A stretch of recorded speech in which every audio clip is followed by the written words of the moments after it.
Samantala, mahigit 12 milyong Canadians ang nakatakda raw tumanggap ng mas mataas na GST rebate hatid ng anunsyong Canada Groceries and Essentials Benefit ng federal government. Pero sapat nga ba ito para maramdam ng ginhawa sa bulsa ang komunidad? Alamin sa report ni Paula Saraza. This new benefit will replace the existing GST credit that you get 4 times a year. And this is really important. It will be more generous. Sa isang local grocery store sa Mississauga Biyernes, ibinida ni Minister for Women and Gender Equality, Secretary of State for Small Business at Tourism Richie Valdez ang anunsyo kamakailan ng federal liberals tugon sa affordability crisis, Canada Grocery and Essentials Benefit.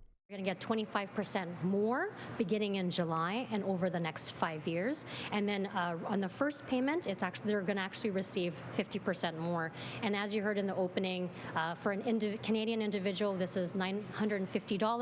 For a family of 4, it's $1,890. Kumpiyansa ang Ottawa na sa dagdag tax credit.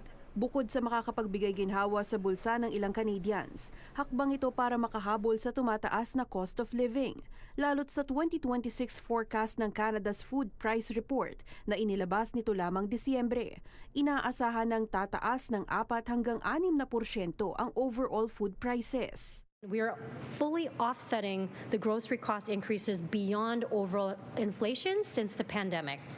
This support will be arriving in eligible Canadian bank accounts in the coming weeks and again, help with cover the cost of groceries, school supplies, transit, and everyday essentials.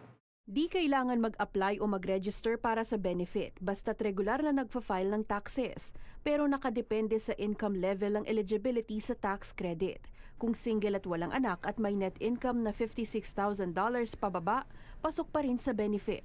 Kung family of 4, dapat nasa $74,000 pababa naman ang net income para maging kwalipikado rito.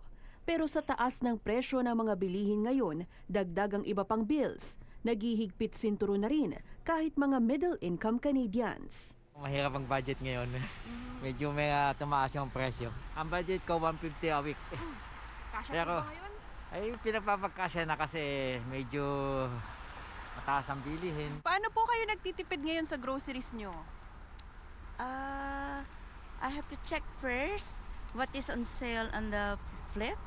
So before I go to any grocery store. If you are 4 or more than 4 at home, so it's hard, it's not easy.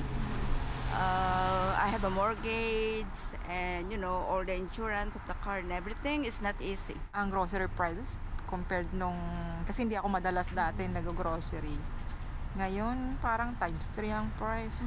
Talagang tumaas. Kung maipatutupad, tatagal ng 5 taon ang Canada Groceries and Essentials Benefit. Bagamat pansamantala lamang, nanindigan ng federal government na tinututukan na ang pagkakaroon ng mabisa at pangmatagalang solusyon sa food affordability crisis. Yes, we're taking care of Canadians, putting more money back into their pockets, but in terms of tackling the root causes, we're going to make sure that our government is also strengthening Canada's food system. Para sa eligible low-income Canadians, asahan daw na matatanggap ang one-time top-up payment sa paparating na spring, habang ang quarterly payments magsisimula sa Hulyo. Ito kung matatanggap ang Royal Assent sa katapusan ng Marso. Paula Saraza, Omni News, Toronto.